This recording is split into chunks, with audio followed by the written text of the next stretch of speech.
Hi friends, good morning. ಹಾಲು ಇರಲಿಲ್ಲ, ತೊಗೊಂಡು ಬರೋಣ ಅಂತ ಹೋಗಿದ್ದೆ. ಟೀ ಮಾಡೋಣ ಅಂತ ಮಾಡ್ತಾ ಇದ್ದೀನಿ.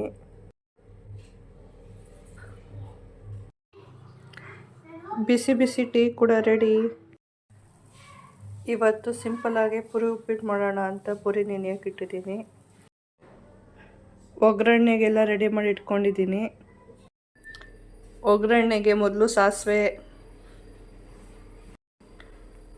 ಕರಿಬೇವು, ಕಡಲೆಬೇಳೆ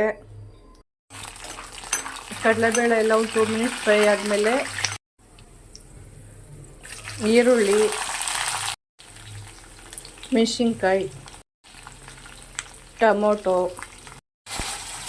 ರುಚಿಗೆ ತಕ್ಕಷ್ಟು ಉಪ್ಪು. ಈರುಳ್ಳಿ ಟೊಮೊಟೊ ಎಲ್ಲನೂ ಒಂದು 5 ಮಿನಿಟ್ಸ್ ಬೇಯಿಸ್ಕೋಬೇಕು. ಚಿಟಿಕೆಯಷ್ಟು ಅರಿಶಿನ. ಈರುಳ್ಳಿ ಟೊಮೊಟೊ ಎಲ್ಲ ಚೆನ್ನಾಗಿ ಬೆಂದಮೇಲೆ ಇವಾಗ ನೆನೆಸಿಟ್ಕೊಂಡಿರೋಂಥ ಪುರಿ ಎಲ್ಲ ಚೆನ್ನಾಗಿ ನೀರು ಹಿಂಡ್ಬಿಟ್ಟು ಹಾಕೋಬೇಕು. ಪುರಿ ಎಲ್ಲ ಹಾಕಾದ್ಮೇಲೆ ಚೆನ್ನಾಗಿ ಮಿಕ್ಸ್ ಮಾಡ್ಕೋಬೇಕು.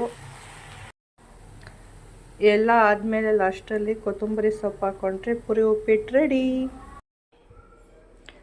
ಎಳ್ನೀರು ಕುಡಿಬೇಕು ಅನಿಸ್ತಿತ್ತು, ಸೊ ಎಳ್ನೀರು ಕುಡಿತಾ ಇದ್ದೀನಿ.